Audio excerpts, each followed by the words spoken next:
Resident Evil. Hello family, my name is Chris, I am your home gamer dad, and welcome back to Resident Evil the board game. Last time we ran through the crypts with Kenneth and Joseph running away from the Crimson Head prototype, hanging up masks and just basically doing what we could to unlock this scenario. Now, Gardens A is in the base game. When you go through Gardens A in the base game, ideally what you're searching for is the Helm key, which is the last key that you need in order to open up a ton of different things. However, I am playing the Bleak Outpost and Director's Cut, so there's a lot of stuff that gets added to this that you'd have to go into those books in order to see how they are, and I'm going to explain it to you here as well. So this way, if you're using either of those expansions, I do advise both because that I feel like is the complete game, then this changes, so instead of the Helm key, you got to find the crank, which then leads you into deeper sections of the Bleak Outpost, areas that you're familiar with in the game that are not in the base game, along with various bosses. So let's go to the book. I'm not going to read the whole thing right now, just because, but we're going to read the story, some of the special stuff, check out our characters, and get through this area, which is Garden A. At last, you've escaped the clutches of the claustrophobic mansion. Although, with a sinking heart, you realize the grounds offer little by the way of respite. Ominous shadows betray the presence of undead fiends, lurching over the muddy grounds and pale cobblestones. Thankfully, your presence is unknown for the moment, but that surely can't last long in the bright moonlight. The silhouette of a lonely shack awaits in the distance, and you allow your heart a glimmer of hope. Perhaps inside you find a way to signal the star's helicopter circling high above and establish an extraction point for you and your teammates. Objectives: in this scenario, the characters must find an important item in order to progress. Again, if you were playing the base game, it reads, if the helmet key is in a character's inventory or the item box and each character is on the garden shed, the players can choose to successfully complete the scenario at any time. If there are any enemies on the garden shed when the scenario is complete, skip step 6 during the end phase. However, because I'm using the Bleak Outpost expansion, it reads if the crank is in a character's inventory or the item box and each character is on the garden shed, the players can choose to successfully complete the scenario at any time. Again, if there are any enemies on the garden shed when the scenario is completed, you skip step 6 during the end phase, which is healing. Special rules: Weather Vane Gates. At the start of the scenario, shuffle the puzzle cards and place them face down to create a deck. If a character is in the same square as a puzzle locked door card and there isn't a puzzle card next to it, draw the top card from the puzzle deck, flip it over, see what it is, and place it next to the locked door card. A character in the same square as a crest token, which are located in other parts of the map, can spend an action to flip the matching puzzle card face down and discard the locked door and card next to it. There are other rules to this, but I will go over them a little bit later. For now, let's talk about card decks. Bleak Outpost and the Director's Cut add 2 new items to the A deck, so be sure to shuffle the number 8 item cards into that deck. There's only 1 card in the item B deck. For the base game, it's the helmet key, but for this scenario, because I have all the expansions, it's going to be the crank. As far as the encounter deck goes, during the setup of Garden A, you're going to shuffle both 14 and 15 numbered encounter cards into the encounter deck. This is also where they remind you to shuffle 2 of the number 8s into the A deck as well. This is from the Director's Cut. The base game doesn't have anything happen after the scenario is completed, but if you're using the Bleak Outpost expansion, you're going to add Garden B scenario to the map. And then after completing Garden A, you're going to shuffle both number 17 encounter cards into the encounter deck. Okay, that's a lot, I get it, but trust me, it's really easy because you're just adding in 2 numbered cards to the encounter deck, which I believe I said was 15 and 16, and then 17 will go in after this is completed. That is all based off of the Director's Cut. And then, of course, with the expansion, we are just looking for the crank instead of the helmet key. This is what I was talking about with the puzzle. Right now, we don't know what it is that's going to unlock this particular door. We need to have somebody stand on this space and then flip over a card, which I'm going to show you in a moment on the sideboard, in order to find out what lock is actually keeping this door from opening up. And you'll find that by going through this door right here. Final thing I do want to note, if you do look at the map, there is a zombie in that bottom left corner. It is slightly marked like redder than normal zombies. That's because it's supposed to be a crimson head. So this guy is a crimson head right here. It is, there's a little things that I find annoying about this game in terms of what they put in the book and like not really explaining things very well. Crimson head should have had their own symbol, not just the zombie, but redder. Because if you're looking at it quickly, you would never know. But so Crimson Head, he's here.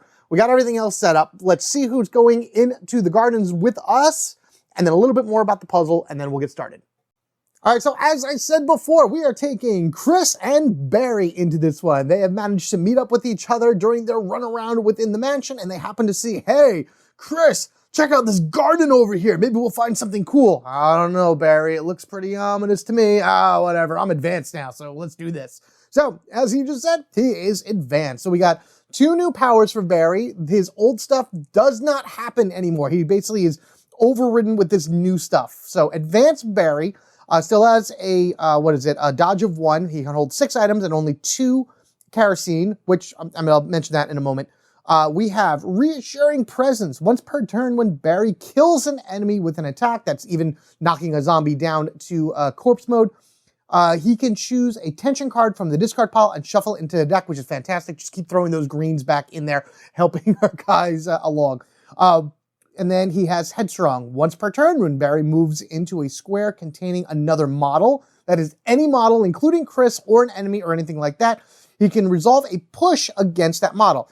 If a model can't be pushed, then that doesn't happen, but most of them can. So that is Barry. As we remember with Chris, he has headshot, so 2 attacks or more would cause a head to explode. It doesn't matter, he's not using a handgun. And then after he uses a defensive item, he can roll the black die. 4, 5, and 6 means it stays in his inventory, which is very nice. Chris has the shotgun and the flamethrower. Now, the shotgun has 4 shots in it, and I do have a reload of 4 as well. So I actually have quite a number of shots with this thing, which is really good. Flamethrower is full at 10.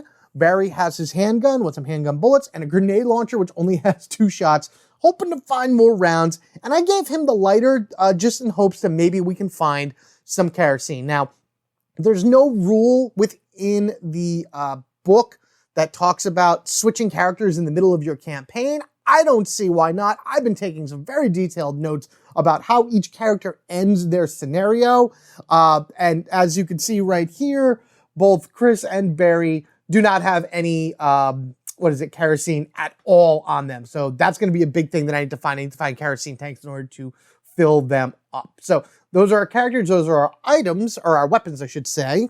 And then as far as up here goes, again, I have shuffled those 2 new item cards into the A deck, so we'll find them. It is the only single item here in the B deck, which we know is the crank.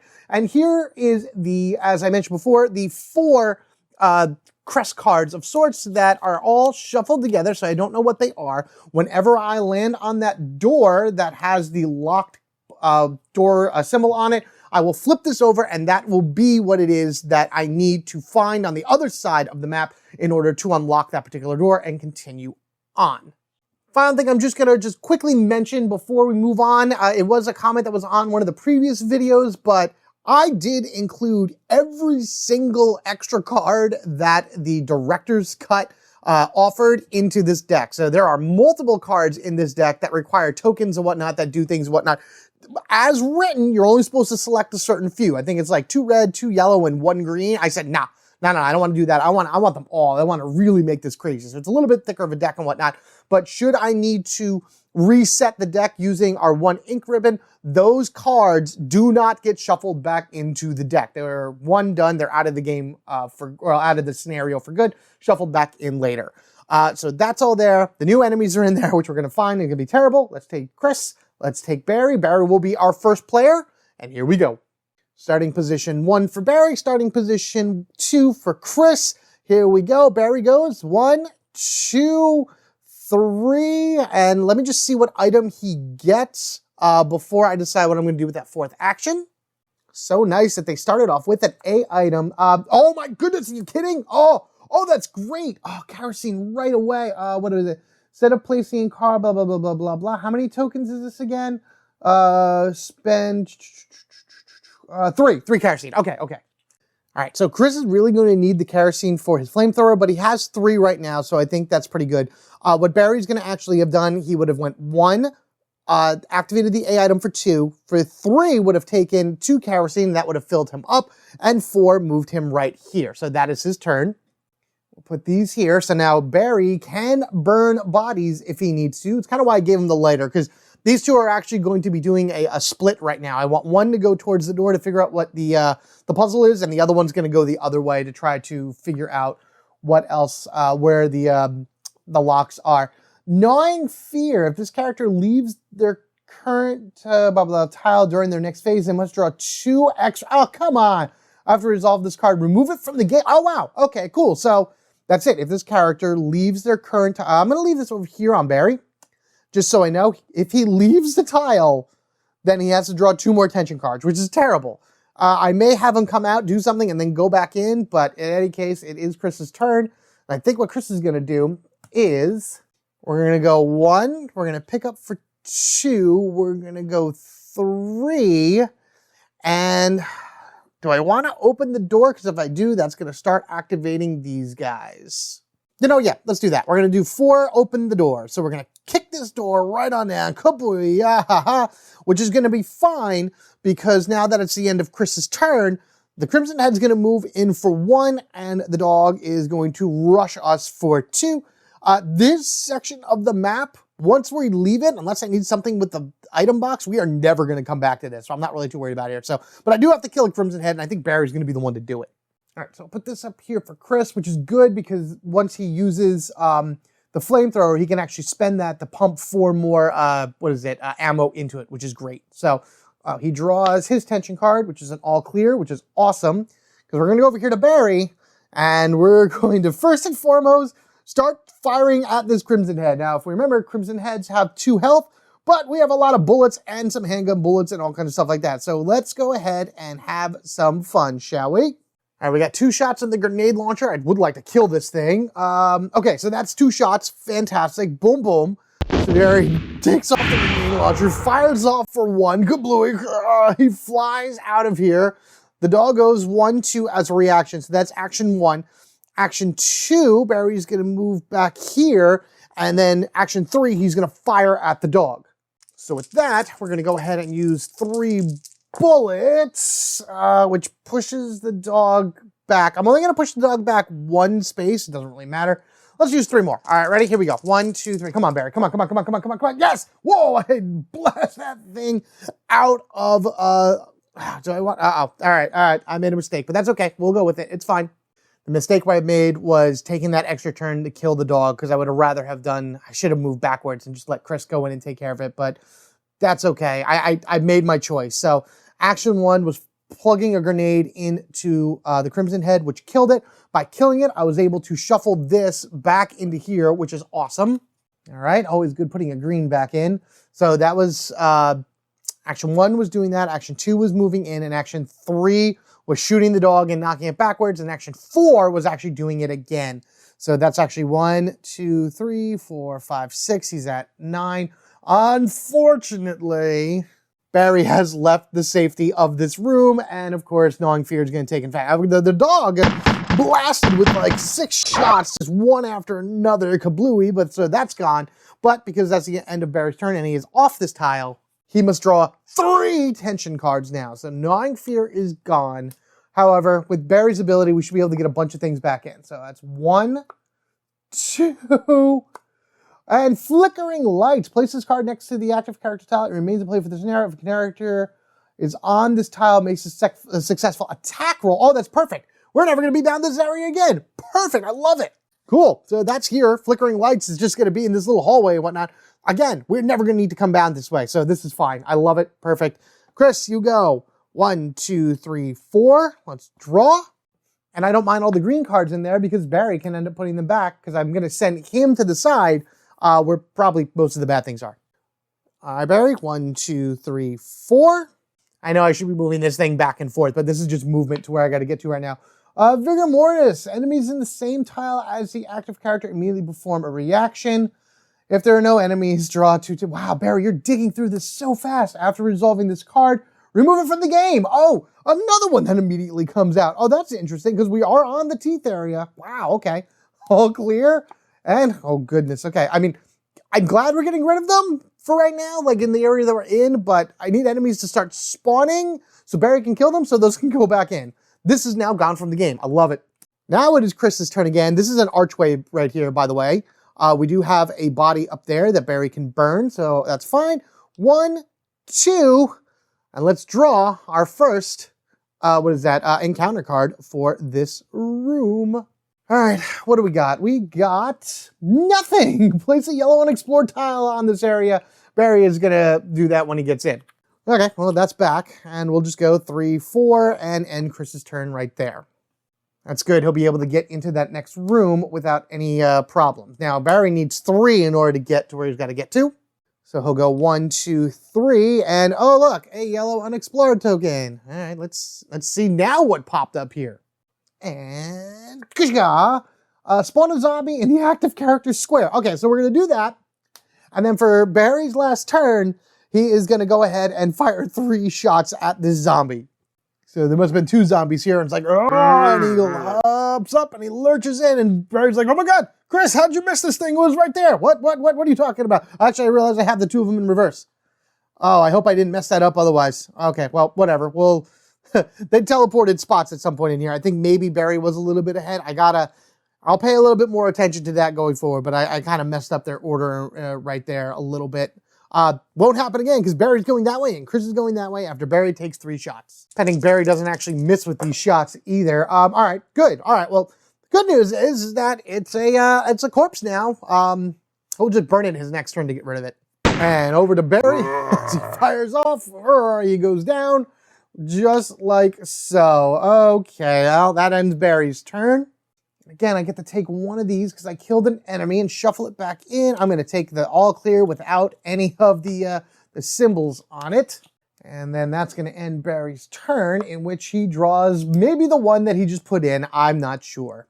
All right, Chris goes. Let him crack open that door and do a triple enemy pull. So that pops open. Boom. And number 2 entering in right here. And again, that is a triple pull, so we're going to grab this, pull 3, and see what bad things come in front of us in this room. All right, first pull is, oh, what are the new ones? Snakes. This is card number 14. If this card is drawn during the laboratory scenario, you remove it and draw a placement. So these are only around till you hit the laboratory, but these snakes will spawn right here. So that's 1. Sorry about that shotgun. We got a Cerberus for number 2, and we got locates the closest tile to the active character that contains 1 or more enemies, at least 1 non-locked door. Actually, that is none over every knocked door. Actually, no. So this one is fine. This one actually doesn't do anything, but we got snakes and a Cerberus in our space. All right, so the snakes are all the way over here, and I mean, I guess it's evenly distributed, even though we're on. Now I'm going to put the right here with them, right? Yeah, it's nothing there, nothing there. Okay. Yeah, I'm going to say the Cerberus right there. So let's talk about the snakes, shall we? Here's their card. Snakes have a threat of 1, a movement of 2, and 1 health. They only attack if you're in the same space by poisoning your characters, which is bad. What else do they do? They could also have a 1 attack range, which will poison everything in the square, which is also terrible. Characters suffering from poisons that are hit by an enemy from this suffer 1 additional damage. So characters suffering poisons that are hit. Oh, okay. So if I'm already poisoned, right? Characters suffering poison that are hit by an attack from this enemy. Okay, yeah. So if I am already poisoned and he hits me, the attack goes up by 1. So it's either a 1 or a 2 based on what it is. Characters ignore this enemy during move action. So if I move into a space with the snake, I can move out of it as well. What I need to do is I need to get rid of both of these things. So I kicked open for 1, moved in for 2. I'm going to move down here for 3. And because I'm adjacent to them, I'm going to use my flamethrower to ignite the entire place. 2 dice. Come on. I just need 1 hit. Come on. The flamethrower is so versatile with a lot of stuff to it. I wonder if I should just trade it with Barry before he goes in. Well, in either case, boom, we at least got the hit, which is what I was looking for. So snakes get all slithered away and the dog burns up. Burn it, ain't the square, Chris. Knock them out. And at least they are gone. All right, so it's open for 1, 2, 3, firing for 4, firing the fire for 4. Yeah, I think we're gonna leave it like that. And now Chris goes. Unfolding events. Draw a narrative card, then remove this card for the rest of the scenario. Hey, we haven't got one of these in a while. Hey, I'm all for going ahead and just doing some stuff that's a little bit different, a little bit, interesting and whatnot. You got to find these in the deck in order to be able to pull them and gain their benefits. All right, it's stuck. This part of the mansion shows its age more than others. I guess so. We're in the garden, true. Dust covers, tattered furnishings, and windows, latch, and doors handle both creak. For the rest of the scenario, when a character opens a door, roll the black dice. If the result is the umbrella zipple, place a stuck door token next to the door. A door with a stuck door token can no longer be closed.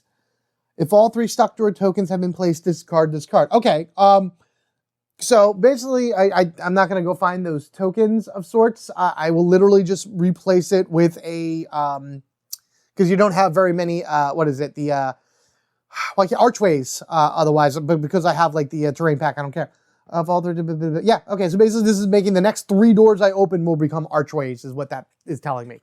Okay, not the next 3 doors, but any 3 that I roll and I hit the umbrella symbol. But once 3 of that happens, then I'll be able to remove it. I'll keep track of that off camera, and then I'll let you know when I've hit it. So Chris is finished. I already did that. It is Barry's turn. Action number 1, he's going to go ahead and burn this corpse right here. I might as well just do both of them. I know it's wasting of his kerosene, because he only has 2, but I'm going to go ahead and do that. We'll do 1 action for the one in front of me, and after that's all burned to a crisp, we'll do action number 2 for that one over here. So both of these are gone, because I don't want Crimson Heads to show up. They are terrible. Action number 3, we are going to pop this open. Do I want to just go in? Yeah, let's just go in. I'm going to go in for 4. I know that's going to end Barry's turn, but I would rather go this way, pop it open, and let's see what is behind exploration card number 1.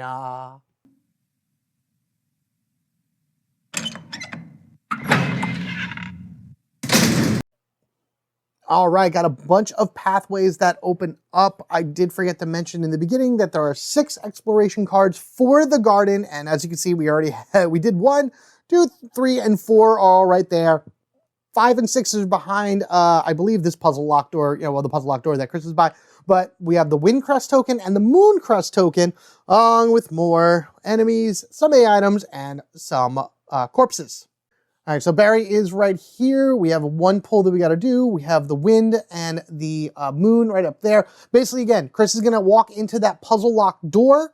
He's going to see what the symbol is that I draw, and if it's either the wind or the moon, then Barry can just move himself to those symbols, activate them, and then the puzzle lock opens. If it's something else, I got to go through one of these other doors in order to find out. This is, again, an archway up here, but all the rest are doors. There's obviously a room right here for some reason. There's a room up this way, and there's a room over here. I will be exploring everything just to kind of check it all out, but for right now, Barry's last move, we pull 1. There's going to be a lot of enemy encounters in this. I have a feeling, or not. Discard this card with no effects. Okay, that's Barry then. And I just want to say, I do not count burning the bodies, which both of these would be gone, by the way, as killing an enemy to trigger Barry's ability. He needs to physically take down something, a dog, the snake, a zombie, things along that ways, for him to trigger that. End of Barry's turn isn't all clear. Let's check out Chris's ability to see what is behind that puzzle door. Actually, Chris is going to check out what this A item is first. So for 1, 2, does he wait here and see if it is, because he would just go 3, 4, but, all right, let's see what the A item is. I'm kind of curious. Could be another kerosene tank. I already discarded the one up there. This one is shotgun shells. Yes! Oh my goodness. Oh, that is great. Oh, Chris may need to go and back up Barry at some point with those shotgun shells. That's fantastic. But I'm just going to stay over here. He takes 2 movement up to the puzzle lock door. And from there, we get to flip this over and find out that it's the, oh, of course it is. It is the Star Crest that has locked that door. So I'm just going to go ahead and replace with a star door just so I know. Now Barry needs to find the Star Crest here, which, is right there. You'll be able to see that. He needs to find the Star Crest somewhere on his side of the map and unlock it for Chris. Chris will probably run on over to try to help him out as well. Gosh, another all clear. I'm fine drawing them, but hey, it is Oh, it's bad because you know that you're going to find a lot of bad things. I actually forgot to roll the dice for this, which is a 3, so it doesn't matter. Remember, if it's a umbrella symbol, we got 3 of those that'll permanently make that open. 1, 2, 3. I'm going to knock this door open. Let's go ahead and roll again. That's a 5. Yeah, okay, so that's it. That's 4 actions for Barry. That's all he needed to do was just move from there to there, open that up, and then get in here and see what else is behind some of these doors. All right, so that would have been Overrun Barry. Barry takes his tension. Overrun, great. Place this card next to the tension net with 3 wound tokens. Each time an enemy is killed or corpse is removed from the... Dang it! Discard a token from this card when the final blah, blah, blah. If a scenario ends with this card in play, increase the danger level by 2, then remove this card from the game. So Overrun will only happen and get permanently removed from the game if it triggers. If it does not trigger, then it just gets discarded, which is fine. I have, how many does it say? 3? 1, 2, 3. Don't worry, Barry will be taking plenty of time in order to kill things for sure. All right, here we go, Chris. 1, 2, 3, 4. He's just going to make his way back over this way, try to help Barry. I think Barry's going to go into this room, and then Chris will come up over here and then kind of cut through here and see what they can do. A lot of running around and exploring this one. I love it. Feels very Resident Evil-y. The active character must pass a low evasion roll. If they fail, they suffer damage. Each character on this must pass as well. Okay, that's fine. That's no problem. We can do that. We'll just do it on the table here, make it easier. Chris has an evasion roll of 2, and he fails it completely. So the birds kind of come in out of nowhere and peck Chris, so he does take 1 damage. Ouch. Now it is Barry's turn. Barry is going to go ahead and go 1 right over here, and we will draw 2 encounter cards. Oh, these are always the worst moments. 2 zombies. Okay, that's fun. And, oh my God, 4 zombies? Barry needs the flamethrower immediately. All right, so we got zombie. Oh, come back here. They're just rolling in out of everywhere. Zombie. Zombie. Oh my goodness. Oh my God, that's 4 zombies. All right, that'll get rid of the overrun card for sure. We definitely got overrun immediately. Barry is not going to do anything. Like I said, the flamethrower is going to be necessary for this. So he's going to actually go... So that was 1, 2, 3, 4, backing up here. And then that means these zombies are going to move in for 1 since the end of his turn. And then Chris can go 1, 2, 3, trade with Barry for 4, putting all the zombies on this one spot. And Barry can come here for 2 and have 2 tries to kill all 4 zombies on his next turn.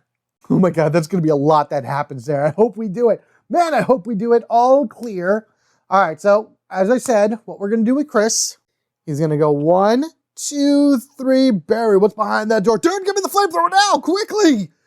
You do an exchange and put all 4 zombies onto the same spot. This is too good. It's too good. It has to be that way. All right, man, if you say so, here you go. Thanks. You want the lighter? No, we probably shouldn't even have brought it to begin with, but that's okay. You're just going to have to hold on to it. All right, so, oh my God, that was the trade action right there. Oh, we're going to go ahead and flip for Chris. Smash asunder. Replace the closest non-locked door with an archway, then remove this card from the deck for the rest of the scenario. Spawn a zombie in one of the squares containing the archway. Okay. Oh, no. Oh, no. At this rate, I may run out of archways. I doubt it, though, but who knows. The closest non-locked door is actually this one right here. So this would actually go. The archway would go here, and it says I would spawn a zombie in any one. I'm going to say the zombie is right here, just to kind of, it's going to be on Chris the next turn, but that's okay. So the zombie spawns right here. That is the end of Chris's turn, right? Did I move these too early? I think I might have moved these guys too early, because they were here, Barry's turn ended, and then it's Chris's turn, and then Chris's turn ended, they would move together. This guy would move up 1. Okay, yeah, so I think I got so excited by the fact that I have a literal horde of zombies right here that I'm going to burn right now that I moved them too much. But that was the end of Chris's turn because he moved in, he traded. We did the Smashed Asunder, so that's gone from the deck for this scenario. It'll be back at the end of the scenario. Now he moved in. Now it's Barry's turn. 1, 2. Now he's going to fire, and unfortunately that zombie is going to be on Chris's space, but Chris can deal with that next turn. Yeah, let's just fire some fire, shall we? So the biggest problem with doing these things solo is that I get a little bit too ahead of myself. I plan the next turn before I'm done with the one I'm on, and then I kind of move things. It gets very messy and whatnot. Things will get, of course, mentioned in the video itself as I edit it, or you guys catch it down there. But I apologize if stuff like that happens. I do my best to catch it. But for right now, it is Barry's turn. It is his third attempt to do something. So let's make a bonfire, shall we?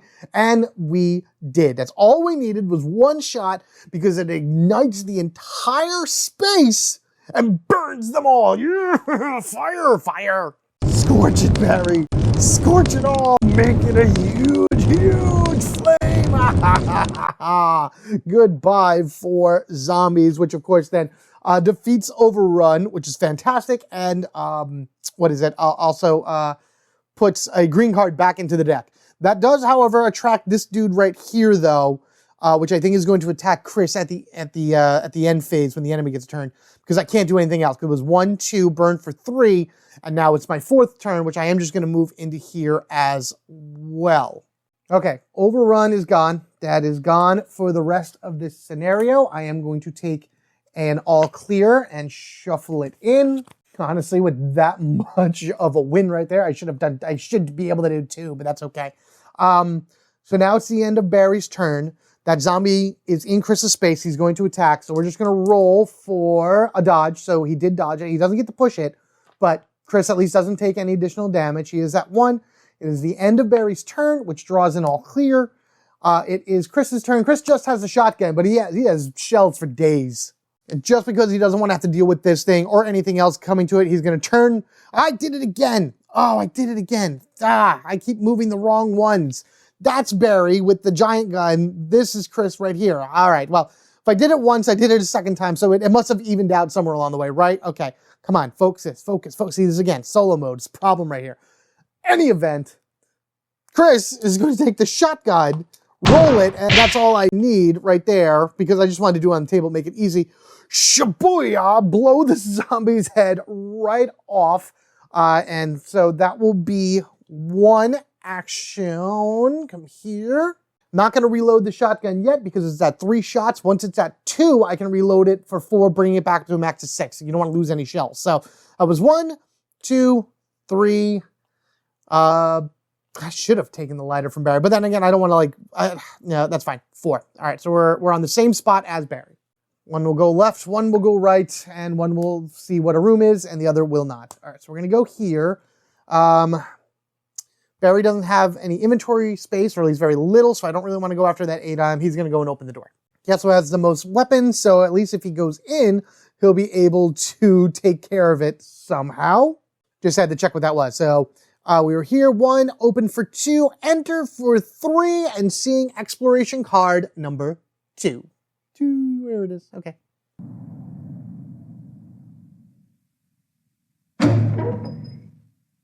All right, only a single tile revealed for this one. We found the sun crest. Of course, the one thing we're looking for is the... it's going to be in one of the last places we look, of course. It's a single pull in this particular area, and that's really it. I'm probably just going to piece out this immediately and leave whatever spawns here in there. All right, so Suncrest is up over here. We do have a spawn point right there and there. Let's see what we pull from the deck. Come on, don't be anything bad. Don't be anything annoying. Crows! Oh, that's fine. You can stay right there. Spawn crows, and then if this is in the caves or laboratory, you remove it from the game and then draw a placement. But that's fine. We can put the birds in there. All right, here comes a flock of birds right over there. Now, they'd be adjacent to Barry regardless of anything. I have one more action. Do I just take the chance, turn here, and attack the crows? I could. I could hit them with my handgun, fire 3 shots at the handgun at the crows for the last thing. They're not going to do anything. They don't have a reaction or whatever. So, and if I kill them, then I get another green card back in the main deck. Yeah, I think we're going to do that. It's all you, Bear. Take out that flock in a single shot. Come on, come on, come on. Oh, sweet. We didn't get... I push the birds around because, they mean nothing to the Barry. Barry, who I actually have his right model this time, fires at the whole flock and goodbye. It is done. He has killed an enemy, so again, we're going to take that all clear and shuffle that back into the deck. I love this ability. It's amazing. And I don't know, there's something about shuffling the tension deck over and over again is a great thing too. So, all right, so we did that. Barry knocked them down. We're down to 6. He has no more actions left. We're going to draw from the tension deck. All clear. Again, maybe that's the one I just did. I don't know. There's a lot of them in the deck. And I just keep putting more back in, which is great. All right, Chris's turn. And Chris is just going to go be an item hunter. He's going to go 1. I have a few doors that I opened. I opened up that door. Sorry, I forgot to do this. 4. All right, doesn't matter. That was already open, so that's fine. Because remember, we still have the it's stuck narrative. 1, 2, 3, and we're just going to pick up for A and call it an end of Chris's turn. Because what I like about this is it's kind of like foraging through the A deck, kind of thinning it out a bit and helping me find things that I could need. Like a green herb. Green herbs are not that bad. That is the last of Chris's turn. I could just spend it in order to heal him back up, which I may do next turn, but it doesn't matter. So Chris ends with an all clear. Barry has finished. Or I should say it's Barry's turn. Chris has finished, it's Barry's turn. 1, 2, 3, that's an archway here. So walking through it would actually trigger. All right, 1, 2, 3. We are gonna walk through. We are gonna trigger this because I want these doors open just to see what they are. And then just exploring around this area. We gotta find that star crest. It's either here or up here. I think what I'm gonna do is I'm gonna have Barry open that door next turn, depending on what spawns. And then Chris is going to open up this door and just kind of see what links together. But until then, we need to draw an encounter card. After resolving all spawn entries on cards drawn with this, replace the closest corpse with a zombie. All right, so that zombie by the A item ends up getting up. All right, it's the end of Barry's turn. Everything is done. I mean, this is happening anyway because I did everything with the encounters. The zombie's so far away, so I'm not really too worried about it. I may just deke past it to get to the A item. But that's it. Zombie lurches forward. Barry draws a respite. Okay, cool. This will not go to the discard pile, by the way, even though it says that. So this is not going to be reshuffled back in. I won't have the ability to do that. If a character begins their tension on this tile, okay, so that's what one of those are. All right, so I am actually going to move this right now, and we're just going to put the 6 tiles right here. So any character that from here on, at least for the next 6 turns, that ends their turn on this tile will not have to draw a tension card. And again, even if I kill this zombie and whatnot, Respite will not be shuffled back into the deck. That's just kind of how I work with those director cards. They're a one and done deal. You see them, you deal with them, and then that's it. And then when you need to reset the deck with the ink ribbon, it's thinner, so it's a little bit more tense. But there you go. Barry is finished. He drew Respite. Chris' turn. 1, 2... And this is exploration card for turn number 3. Moving in for exploration card number 3.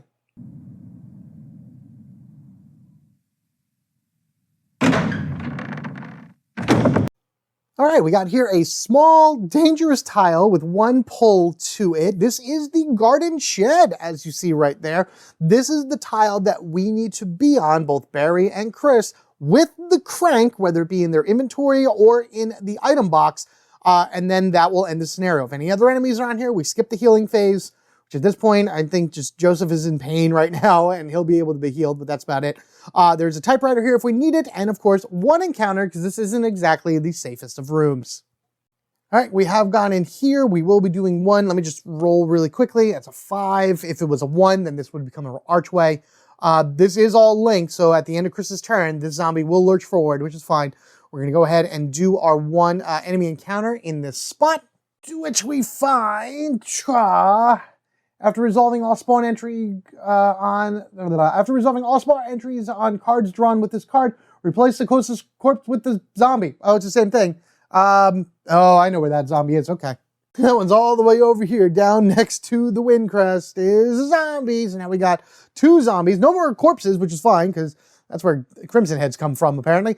But we do have 2 zombies right now that are rummaging around. We can open this door up here in order to give a shortcut between Chris and Barry. What I have, 1, open for 2, in for 3. I am going to move up for 4 to create such shortcut, because everything's linked anyway, so why not?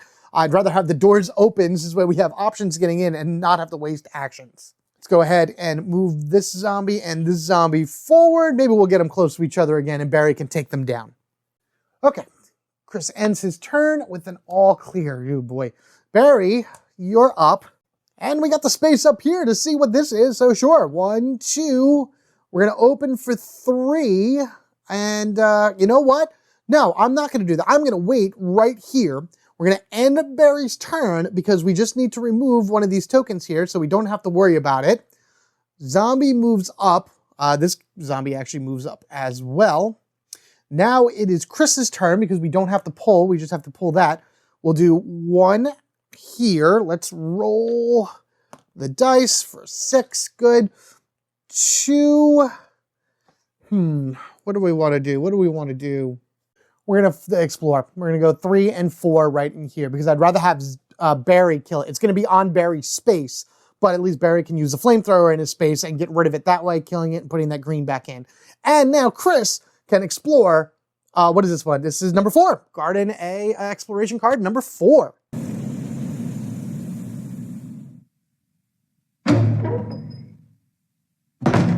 All right, well, I'm glad that Chris at least has one more action while in here. We got a double pull, but we did find our star crest, which is what we need in order to unlock the door. Hooray.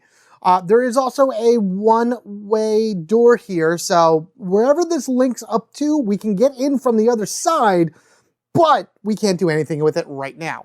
So ultimately, this is going to be a shortcut to whatever the heck that's over here. There is more that I believe expands up further, towards the top. So all of this down here, I'm just going to take away because I don't have much room down over here for my table. So all of this is now going to be pulled down. And again, we're never going to be coming down this way again.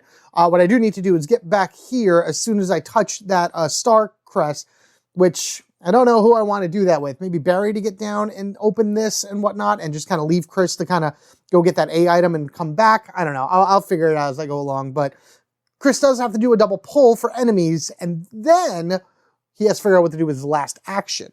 Yeah, we're going through this deck really quick, but they added in a bunch. There's a zombie, and spawn a corpse at the end of the active player's tension phase. Replace each corpse on this tile with a zombie.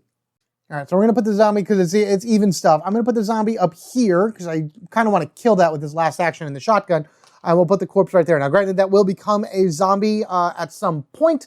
Well, at the end of the tension phase, but at least it won't get a reaction. Chris, fire away, which is going to move these zombies onto Barry's position, but I'd rather just do that. Or do I just back? No. Go ahead, fire away. Let's get rid of at least one more. 3, now 2 in the chamber, plus 8 more that he can fill it with. So yeah. That's why it's worth the fire the shotgun, to be able to knock things out and get them off the map. Boom, from range, Chris fires off and destroys the zombie, which is great. Does react here, does react here. This is the end of Chris's turn. Reaction phase. Barry is going to take an attack, which he fails, unfortunately. So he does take a damage, and we'll push this zombie. We'll push this zombie over here, which is fine. Yeah, he'll be able to take it out from there. Otherwise, so Barry took a damage. We got that. Did I move you up one? I think I did. Yeah, one. Yeah. Should have moved you up one. It's going to be the end of Chris's tension phase, so I'm just going to do this now because he becomes a zombie thanks to that encounter card. All right, Barry and Chris are both like there. We have Sinister Echoes. Place this card next to the tension deck with 4 wound tokens on it.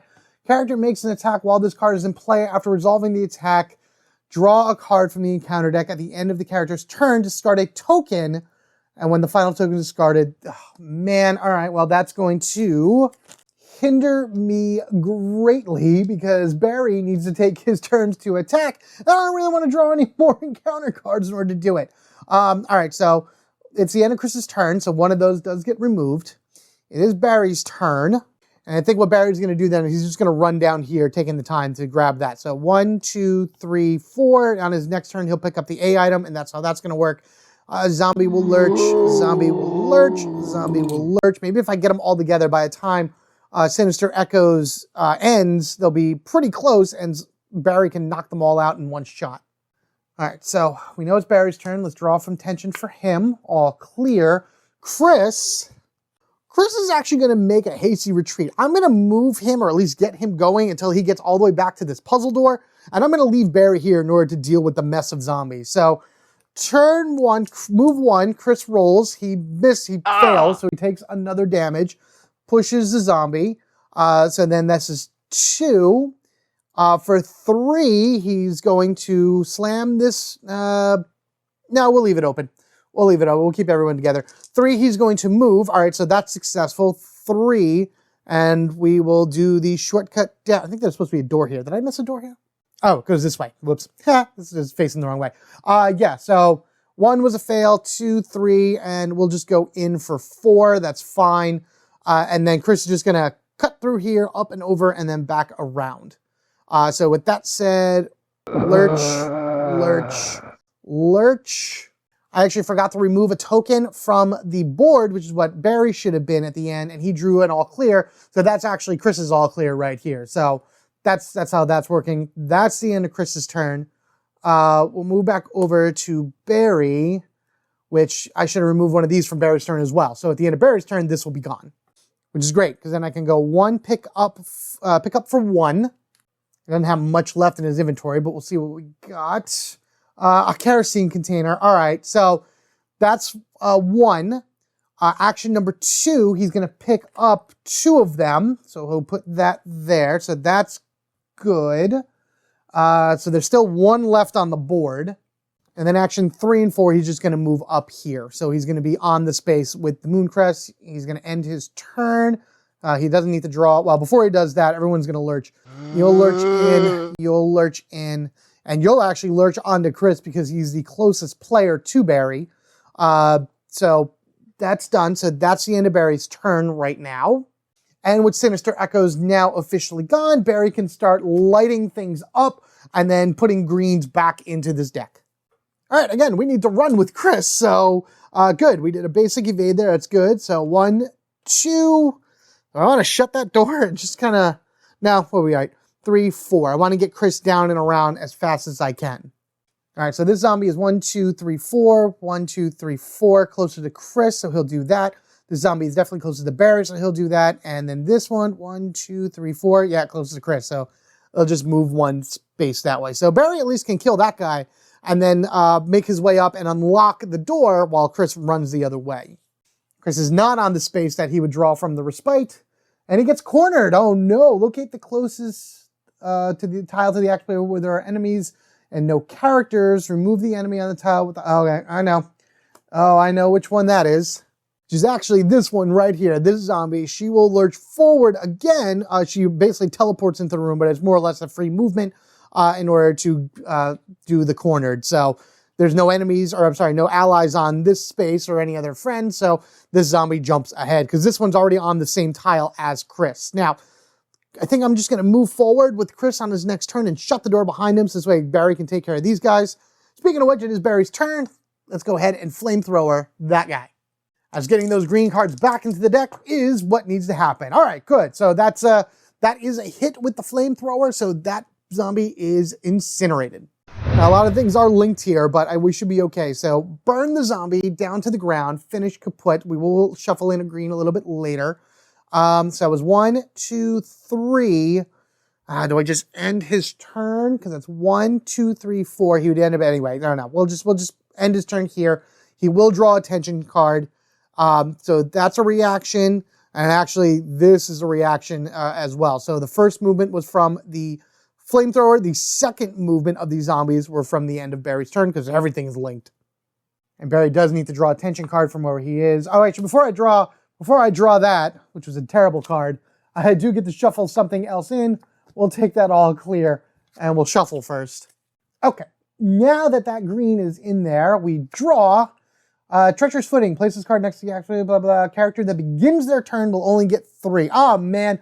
He can't even get out of there on his next turn. Oh, that stinks.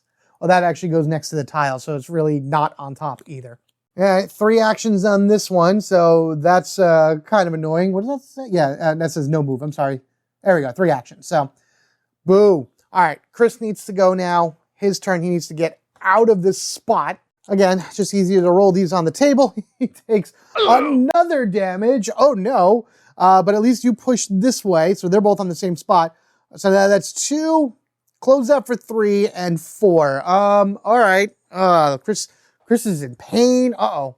He's like so close to being dead. I mean, he has a green herb, which will heal him 1, but I don't really want to take the time to run back down to the, to the item box or anything along that way. So I'd rather just use them in between. Oh boy, I wish I brought more healing items. No escape. Oh, to the one that he literally just closed pops open. Enemies in the 2 tiles make a reaction. Are you kidding? So this pops open and they go, hello, how you doing? I don't know why that was there.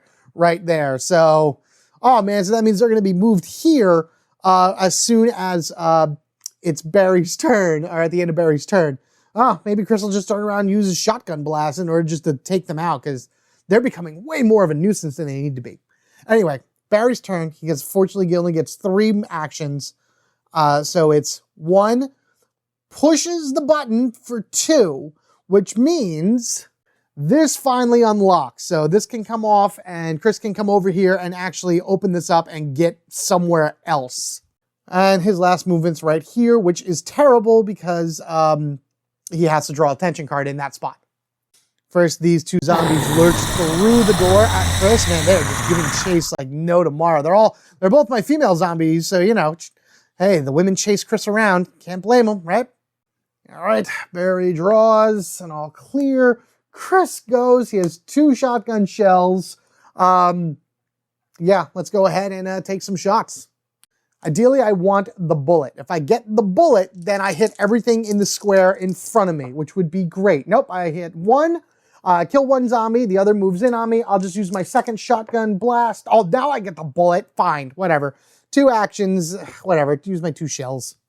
All right, fine, well, whatever. So I use 2 actions, so 1, 2, so I'm at 0. I will use another action to reload it back up to 4. So at least I got 4 shots in there.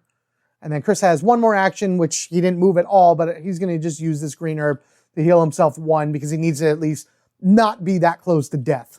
There's no more enemies on the board for Barry. So what, I guess, 1, 2, 3, 4. He'll just hang out right there. Use one of these on the tensions. Chris will then go 1, 2, 3, 4. Draw a tension card. All right, here we go. Being all clear. Nope, it's virtual and blood. 6 wounds. While this card is in play, always use the symbol. Each time an enemy is killed, discard a token. Man, I am laying waste to a ton of enemies in this scenario, and then these are coming out just at the wrong time, because that would have been a lot that I would have gotten rid of here, but that's all right. Actually, Barry would have ended his turn right there. I'm sorry, I should have ended it right there, 1 back, because then he's on this particular spot, which, I'll be honest with you, rather than having to draw anything else, I'm just going to end Barry's turn right here, because Chris will go 1, 2, 3, 4. That's going to be the end of his turn. On his next turn, he's going to crack this open. He draws attention, which is all clear. Barry goes, which again, Barry is just going to forfeit his turn, and I'll show you why once we get there, because Chris is going to, for 1, open this up and walk on in for exploration card number 5. So that's going to open up quite a bit for us.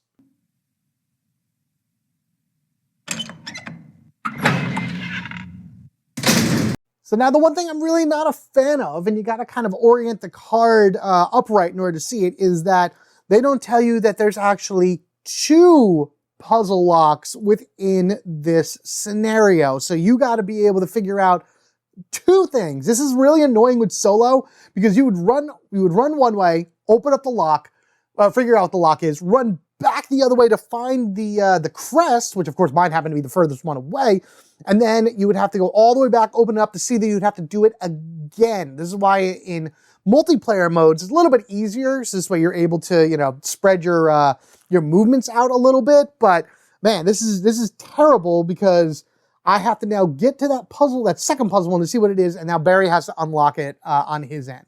And we still got to draw over here for something. There is an A item down here below Chris. I kind of just moved everything down a little bit.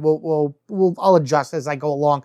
But we got to do an encounter card over here, and then Chris has got to make his way to this puzzle box, or puzzle area, in order to see what it is. And I don't really want to get too far away from the moon, because if that's what's here, then Barry needs to click that, and then Chris can get through. But it's just so annoying. Definitely one of the most tedious missions in the game so far. Spawn a corpse, place a yellow explorer token on this tile. That's fine. I don't think I'm ever going to be back in this as well. Corpse is up there. I'm just going to put the corpse right here where Chris is. I need to get to that puzzle box and I want to be here. So we need to move off of that. So we're going to roll. Are you kidding? Well, I would have had to roll this for... See how this is how it's going to work. I would have to roll this in order to open up this door right here. So guess what? That's 1 of 3 for it's stuck. So there we go. So now that is a archway because that would have triggered first. And now as I move, we roll again and I get a 3. So that's fine. So 3, 4, because that's the end of Chris's turn right there. Because it was open for 1, move in for 2, 3, 4. There we are. Good. You stay down, you zombie. Of course, I'm just ready to pull a Crimson Head right now, anytime. Or we just reanimate. Locate the corpse closest to the active character, remove the corpse, and spawn a zombie. That's right here on this one in the corner. And boom, fantastic. All right, so Chris's next turn, he'll have to figure out what lock that is and then run back down. Barry is just going to go 1, 2, 3 and just hang out right there because he doesn't know what's going to happen. I mean, I don't want to be... I'm kind of closer to 2 Chris, so 1, 2, 3, 4, 1, 2, 3. So on Barry's next turn, he can activate 2 out of the 3, pending I don't pull a moon on the next thing. All right, so that was Barry. Everything is actually linked, so that 1 zombie moves up, but not into Chris's space because of the wall that's there. So that at least protects him temporarily. Barry does draw an all clear.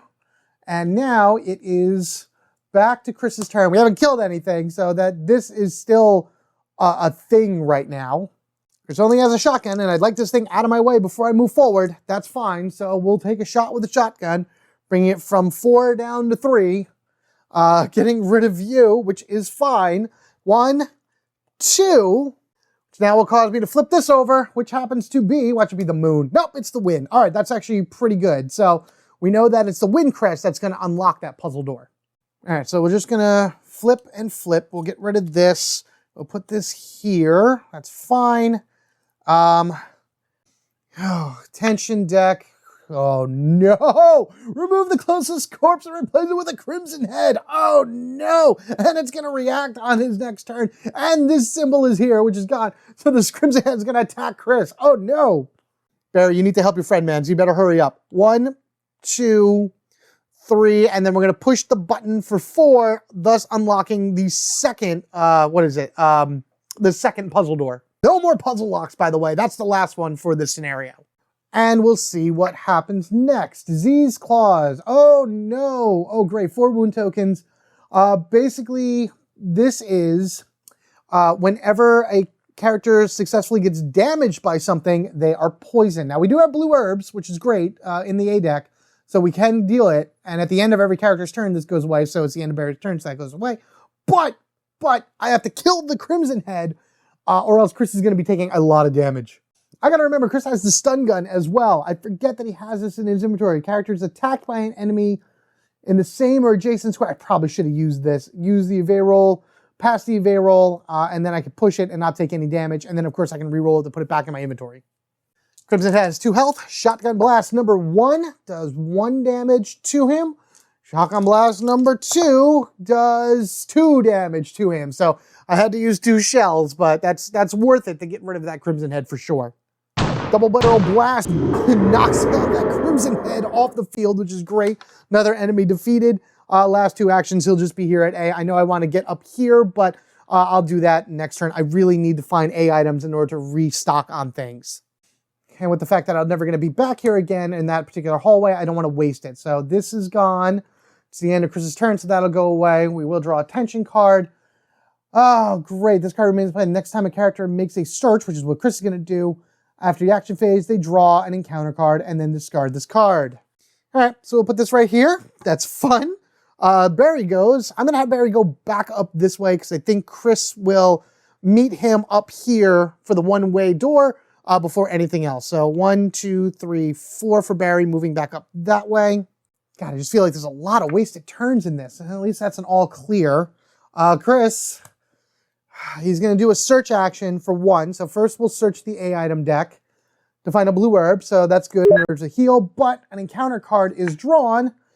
which is a Cerberus right next to him. I think Chris is just going to run away because we do have at least the other thing. So we did the 1. So 2, we are going to move. So let's see if...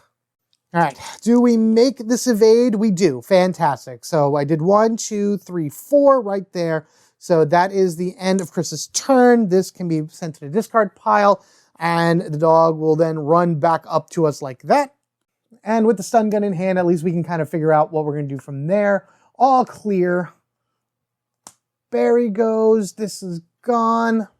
Barry's going to go actually 1, 2, 3, 4, and then on his next turn, probably just use the ink ribbon and reset the deck because it's getting really dangerous right now. It's not that it's close to being end, but I'd rather just be safe than sorry.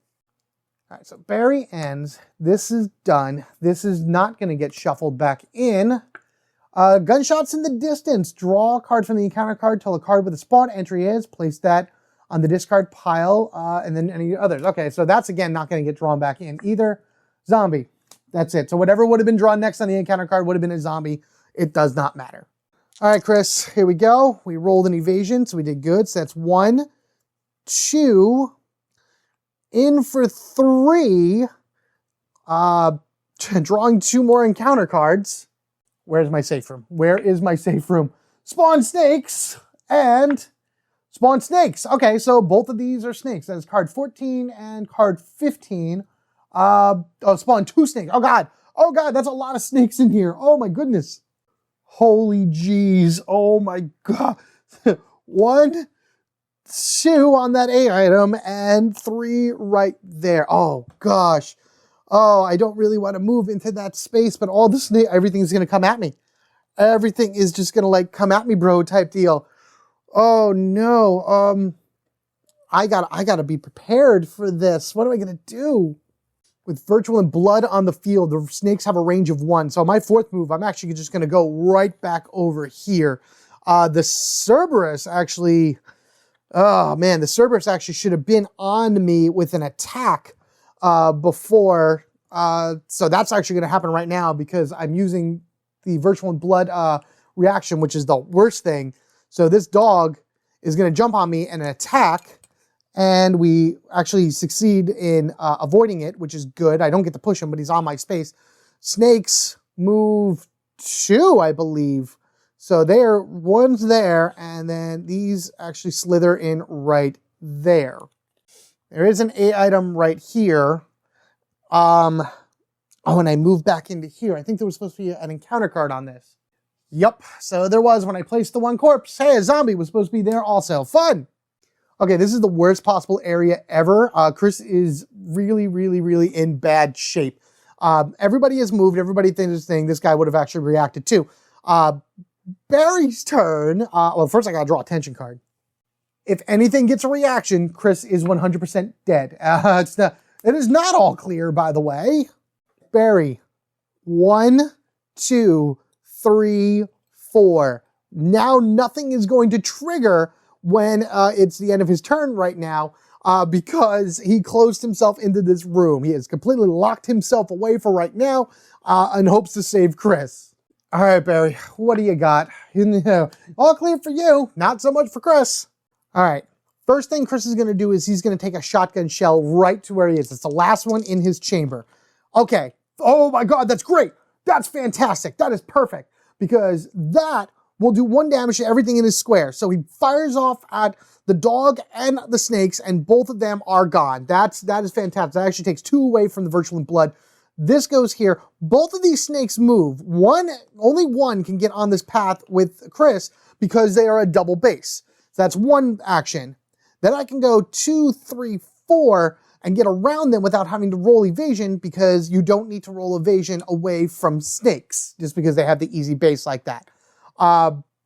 Oh, goodness gracious. Okay, so that's that. Then each thing moves. So these snakes actually move 2. This moves 2. And this guy moves 1. At Chris's next turn, he can actually kind of get away over here. Did I forget to put a door up here? I forgot to put a door up here. Where's that door? It's right here, actually. So that's even better. I didn't realize where that door was to finish it off. So, yeah. That's the 1, 2, 3, and then moving in for 4. Yeah, that's fine. I'll figure out coming back for that A item later if I need to. All clear. Barry's turn. I wanted to get into this room in order to shut the door behind me, but I don't think that's going to work because I would need 1, 2, 3, 4, and I would still be 1 move short in order to shut the door behind me to lock Barry into this room and wait. So Barry's just going to use 1 action to use the ink ribbon, and then that's going to be the end of his turn. God, this is taking forever, this particular scenario, but you got to go back and forth on all of these things. He's using the ink ribbon to completely reset, so everything that was in the discard pile will shuffle back into here. So there was a lot of all clears in that, but there's still a lot in here, so that's good. First ink ribbon that we've had to use for this game. End of Barry's turn, all clear. Chris, please just go. We're just gonna get out of here. 1, 2, crick this down for 3, and enter for 4. And that will end Chris's turn and do the last exploration card, number 6.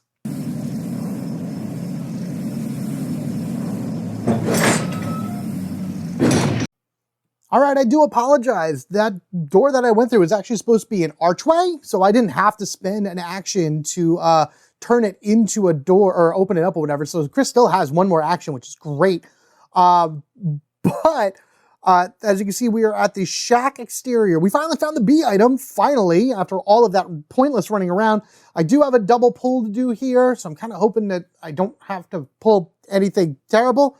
And then there's the other side to the one-way door, which I plan on opening in order to get, Barry out of there. But those snakes are still on my tail, which is terrible. So hopefully I can get Barry here as fast as possible and he can take him out, because I don't have many shotgun shells left. Barry and Chris are so close together at this point, but Chris is right here outside of this old shack and whatnot. And of course, there's going to be some pretty gnarly things that happen here. I just want to make sure everything is where it should be. This can move over a little bit, which is fine. And then we can draw 2 encounter cards. All right, the first one we draw. After resolving all small entries on cards drawn in this card, replace the closest corpse with a crimson head. There are no corpses on the board, hallelujah, but this may spawn a corpse. Locate the closest tile to the active character that contains 1 or more enemies and at least 1 non-locked door. Open every non-locked door on the tile. Uh-oh. I mean, everything is open, so, I mean, that also doesn't really factor in anything, so that's fine. Chris will take his last movement, and snakes will go 1, 2 onto item A. This guy will move in here, and that's going to be the end of Chris's turn.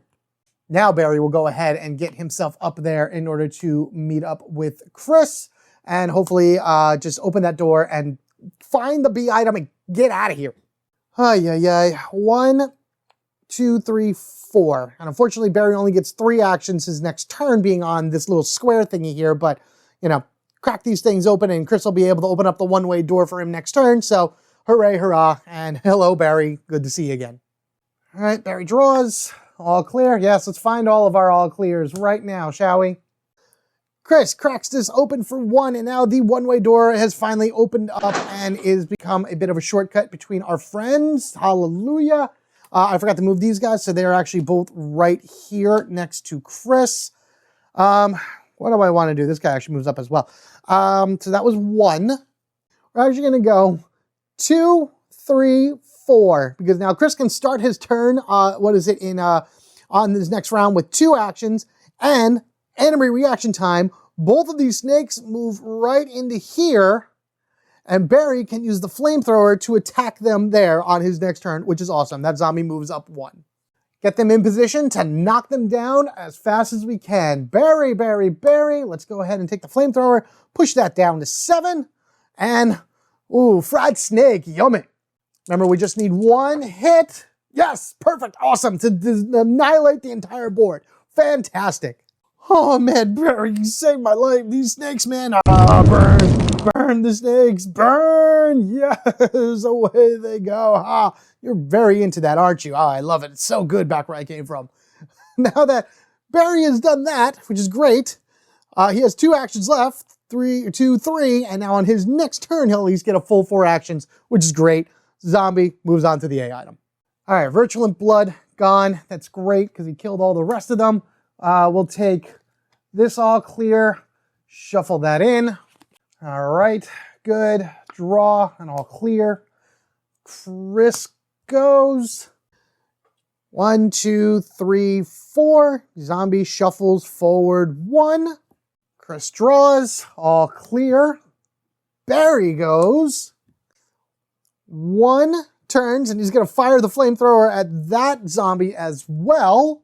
I don't feel like setting it up. Let's just go ahead from here. Perfect. That's all I needed. That's exactly what I needed in order to just go ahead and burn that down. That is at 6 right now for the flamethrower, which is great. So that's turn 1 for Barry. Actually, Barry's going to be the one to go up and around. Do I want him to do that? No, we're going to have him get this A item. 2, 3, and he's going to pick this up for 4. Yeah, that's good. I know that works out better. Because at least I still was able to get that A item. Hooray. Hey, a green herb. Chris is going to need that sooner than later for sure. But we go ahead and I'll shuffle in this green one into the deck. And we'll end Barry's turn with an all clear. Chris will go 1, 2, 3, 4 up there because now we got to get into this shack. And this shack is clear. It's all green as you saw. So we just got to make our way up and around in order to get to that B item and then get out of here. It's not going to be that easy, but hey, you know what? Murder of crows. All right, so only Chris is going to have to roll. We'll just roll it here. And he fails. Of course he fails. Of course he fails. Putting him right there. Oh, God, Chris is going to need that green herb. 1, 2, 3, 4. Get Barry a little bit closer to Chris so he can give him that herb. Maybe Chris will actually find an herb in that A item. All right, there we go. Chris's turn again. Chris is going to go 1, 2, pick up for 3, and move down for 4. Chris finds another blue herb. Wow, so he's finding all of the poison heals when we really don't have any poison right now. All clear. Barry goes 1, 2, 3, 4. So now what I think I'm going to do is Barry's going to finish his turn. Chris is going to go. I'm going to have Chris retreat back to the garden shed and just kind of sit there and wait for Barry because Barry's the one with all the weaponry and everything right now, and Chris is hurting badly. So I'd rather him be at the end and prep there, and then Barry can just rush his way back as fast as he can. That's at least what makes sense to me, and I hope that it works. I'll be drawing a lot of all clears as well. So Chris's turn. 1, 2, 3, 4. Again, he's just going to make his way back. All right, so Chris, no escape. Nothing's there. That's fine. Barry's going to move 4 spaces. He's going to flip. During the player's next turn, increase movement value by 1. That's not going to really matter. Chris is going to move again, and this is just me going really quickly right now. So he moved 4. He's almost at the space. Barry is going to go 1, 2, 3, 4. So he is standing on the B item, ready to pick it up next turn. Actually, I'm going to have him stand on the A item right now. I'll give him an extra turn just so he can pick that up as well. He'll use a few turns to do the handgun bullets and the green herb to heal himself, which is fine. So he'll have space and whatnot, which is great. He draws, all clear. Chris moves into the room. So he is in the safe room right now. Mission update. Draw a mission card. Normally I would do all types of flashiness for this, but I kind of just want to get through this quickly. This is already a long enough episode as is, and I'm not happy with it. Scary and escape. Draw 4 cards. If the character survived and didn't abandon the mission, reduce the danger level by 2. Yes! Oh my goodness, Brad's doing this. All right, so we got here. So we got 1, 2, 3, 4. Brad is at full health, as we know, so he can take up to 5 hits. All right, nothing, which is good. 1, nothing, 2, yes, yes, yes, he has survived. Brad has survived, and that means he has taken 2 wounds, so mark that on my thing a little bit later. Well, he'll heal up anyway, and the mansion goes down by 2. Yes, yes, yes, yes, yes. Oh my God, that's going to be so helpful. Oh man, that was an amazing card. Thank you, Barry. Chris is just going to forego his turn. Oh God, draw an encounter card. Oh no, oh no. Oh, there's a Cerberus in his room. That's great. Oh, fantastic. All right, where's it spawn? It spawns over here. Oh, wonderful. All right, and everything, of course, is all linked, so once Barry does something, it's going to jump on Chris's space. Fun! I'll just have Chris basically kill it next turn. Barry's move number 1 is going to be reloading the handgun, so he'll put that back up to 15. That's good. Move number 2. Well, let's just see what he draws. So move number 2, he's going to pick up the A item that he's on top of. Kerosene, which is great, so nothing really happens with that. That was 2. Move number 3 and 4 is going to put him on the B item. Now, unfortunately with that, this dog is going to jump onto Chris's space, and I think Chris is just going to kill it next turn. He has 1 shotgun shell left, and he's going to do his best. Or worst case scenario, he can push it out the door and then shut the door. All right, Barry draws, all clear. Chris fires the last shell within the shotgun.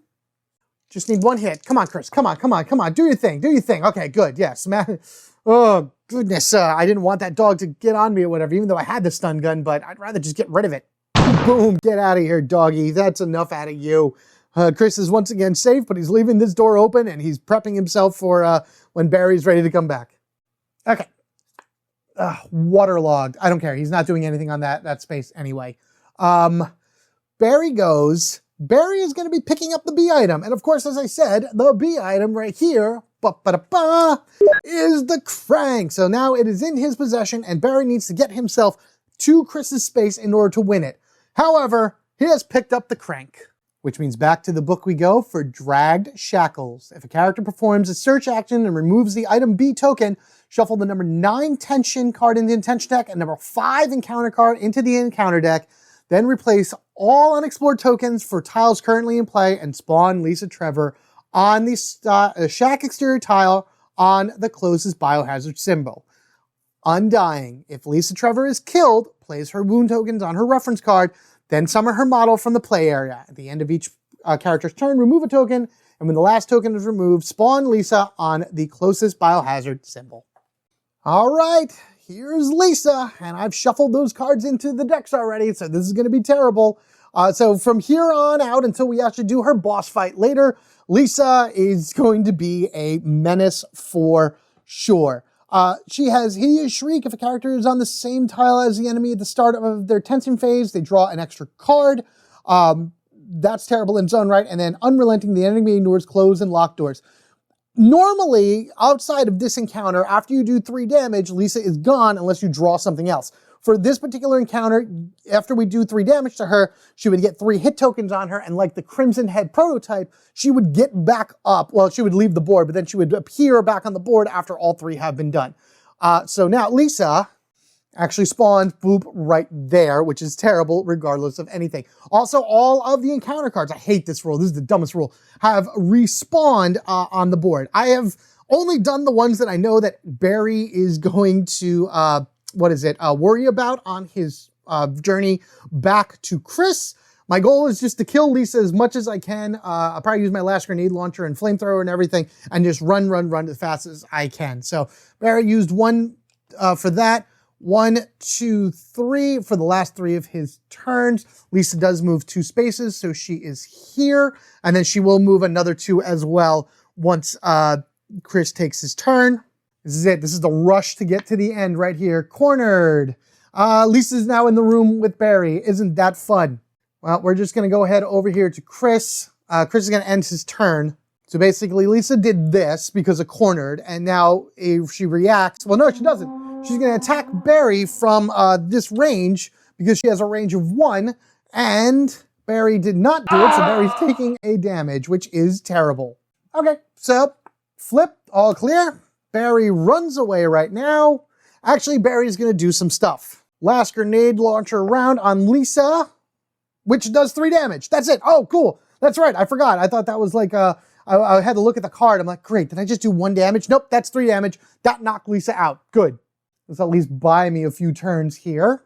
All right, Lisa is off the board. You couldn't see her. She was on that space above it. There's not a lot of space on this table right now for this, but Lisa spawned up here. Sorry that you couldn't see her. Whatever. That was 1, 2, 3, 4 for Barry. Barry needs to get out of here as fast as possible. Barry draws a tension card. Supply cache. Place this card next to the tension deck with 5 wounds each time an enemy is killed. Blah, blah, blah, blah, blah. Oh, and then once it's done, it's done. Okay, so I'm not killing anything.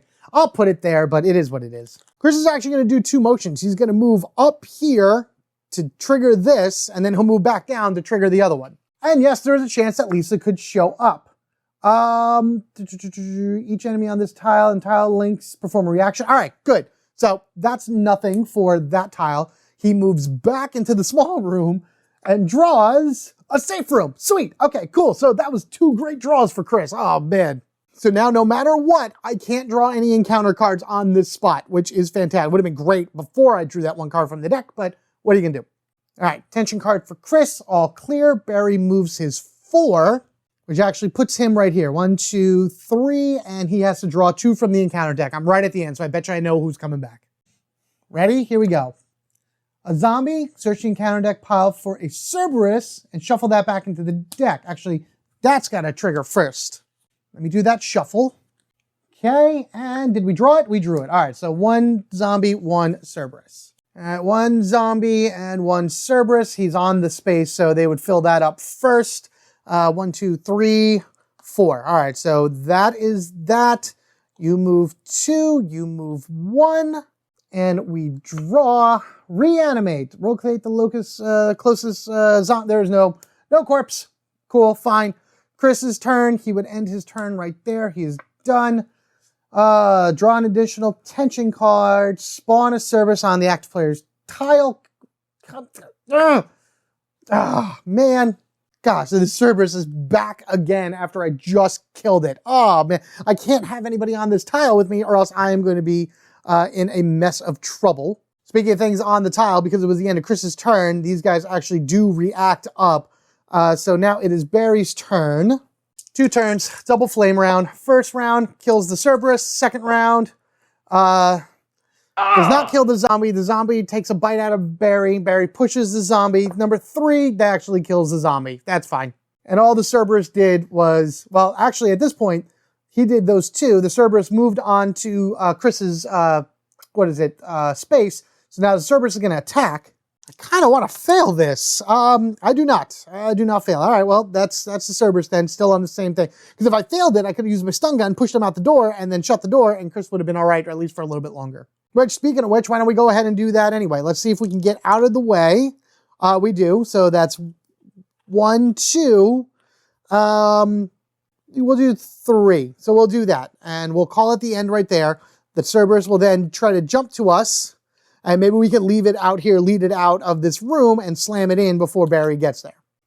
All right. I don't remember if I drew one for Drag Shackle. So this is Chris now. Spawn Lisa Trevor on the closest biohazard and the next active character. Remove any wound token. She would have been spawned anyway by now, by the way. Lisa is already in play. Place her on the closest. All right. So, yeah. Lisa is right next to us. Hey, there she is with Chris having very little health left. Oh, no. Barry's turn.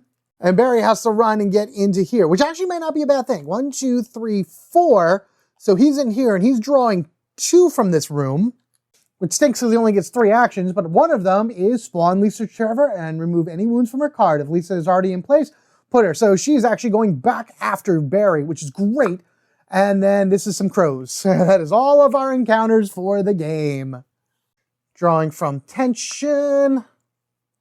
Clear. I think my camera shut off and whatnot, but Lisa's on Barry's space. I'm just going to roll this right now. Good. That's that. 1, 2, 3. Slam the door for 4. So this way nothing actually triggers.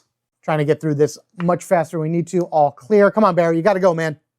Barry needs a medium dodge in order to get past her. Oh, he got the best dodge. That's great. Oh my God. 1, 2, 3.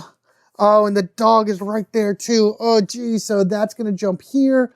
Lisa's going to move here. Uh-oh. Barry draws. All clear. Oh, no. Oh, I might lose somebody. Oh, what am I going to do now? Chris is just going to end his turn. Chris ends his turn. Please don't be anything good. Okay, good. All clear. I don't think I need to make an evade roll to use an herb, do I? Let me know down in the comment section below if you think so, but for this situation, Barry's just going to use the herb to gain himself 1 health back to help him open up this door. We need a small evade in order to open it up, and of course, he fails it. So he pushes it and takes 1 damage, but then he can go 2, 3, and end the scenario right there, because he is on the tile, the exit tile with Chris. We have the crank in hand. Barry's at danger. Chris is at low health. Oh boy, that's, oh my goodness. Oh, go away, Lisa. We don't like you. And we're just going to see you through a lot of this game. Ew. End phase time. Oh, finally getting done. This is a long, grueling one. All right, increase mansion's danger level by 1.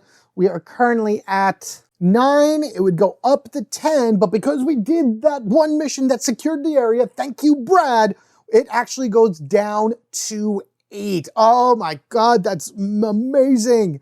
There are no corpses or zombies on the board, so we don't have to worry about any of that. All right, Barry's actually at danger, but he's up to caution now. Chris heals by 1 as well. Because of that, Brad is now back to full health also because he's a reserve character, so he heals. Handgun at 15, everything else goes up 2, so the grenade launcher is at 2. The flamethrower is at 7. The shotgun is at 2, which is terrible. I'm going to go ahead and use the shotgun shell reload here to bring it actually up to full, so now the shotguns are at 6. The blue herbs can go back. We have the crank, which is awesome. We got some stuff there. I'm not going to reload the flamethrower at all. Ah, my goodness. That's terrible. Like, you know what I'm looking for? I'm looking, there's the grenade rounds. I've been trying to find those grenade rounds in order to get more into the launcher, but that's terrible. It's nothing. But that's how everybody sits. I do not know who I'm going to use in the next area. I'm probably going to switch it out. Rebecca, call in Rebecca for some healing, and then we will go from there. Oh, goodness gracious. Man, that was grueling. Oh my God, that's a star well worth it right there, because Gardens A was annoying as all get out. Oh geez, just the running back and forth and like all the different areas you got to get to. God, I'm sorry for this episode length, but that was insane. But because we are playing, with the expansion, the Bleak Outpost, we, instead of getting the helmet key, which would have unlocked like everything around here and given you a lot of choices, instead we go ahead and we have Garden B. Now, Garden B actually had a lock on it originally because, you need the crank in order to do it. But, you know what? I'm going to leave it like that. I'm going to leave it like that for right now, because even though we have the crank and we're going to be into it, we need to use the crank in Garden B in order to be able to access it. So right there is where we're at right now with our mansion. The expansion for, the Bleak Outpost is going to be all down over here. It's just going to be a bunch of things that open up and spread around and everything between the other guardhouses and the Aqua Ring and all that other crazy stuff. Just having the mansion danger level lower by the way it did was fantastic. We're never going to see that card again because I think there's only 1, maybe 2 in the deck. I don't know, but pulling that was lucky at this point because we needed that, or else it would have been pretty dangerous for us going forward doing all of the rest of the stuff. But there you have it, everyone. Garden A, this was in the base scenario. Garden B and all the rest is not. That is all the expansion that I'll be going through for, Bleak Outpost. Once I'm done with all of that, I'll have the helm key or the helmet key, in which then we'll be able to bounce around these different areas. I think this is new as well, 3rd floor A, because that's also a boss fight up here. And then just wherever all of this takes me to Into the Darkness, and then finally to the end. Moving along, we're getting there. I'm pretty sure I know what Garden B is, and it won't be nearly as long or as grueling as this last one. Garden A, you can go burn in a fire for all I care. But I know there's going to be worse coming in the future, so in order not to miss that or any other fun video I have to put out for you to enjoy, be sure you're subscribed to the Home Gamer Dad. Let me know what you think of Resident Evil, the board game, down in the comment section below. Also, you can check the description section if you're interested in picking this up for yourself. I will have the links to Steamforged Games website, as well as Amazon affiliate links, should you like to take a look at it, or any other like Resident Evil 1 stuff that I can find, terrain, or monster packs, or expansions, or things like that. Anything I find on Amazon that I think would be interesting for Resident Evil 1 will be an affiliate link down there. Using those affiliate links does go a long way to helping the channel, so I thank you guys so much for anybody that even takes a look at it or, checks it out or anything along that ways. That's one of many ways to help the channel, but in all honesty, regardless of anything, in the end, your view, your like, your comment, subscribing, your sharing this video with around the internet. Let me know where you share, because I'd love to know where it goes up. That goes a long way to helping the channel grow, to make sure that I have the time and ability to come here and finish this campaign for you. I will finish it. I just don't know how long it's going to be. It's already over a year right now, but hey, the best things are worth waiting for, right? And we're going to have so much ahead of us that it's going to be amazing. So until next time, when we dive into Garden B, use the crank and get further into the garden area and guardhouse and all kinds of crazy stuff from that expansion, you guys take care, enjoy, have a good one. Take care of yourselves and each other. We are family forever, gaming together. That's it. I am done. I need to clean up. I need to rest. My son's waking up. So things to do, things to happen, and things to look forward to in the future. You guys have a good one, and I'll see you in the next one. Oh, one last thing before we go. Don't forget that if you have the Director's Cut, you are shuffling in the new enemies into the encounter deck right now. Here's a little preview of what we can expect to see in Garden B. Take care, everyone.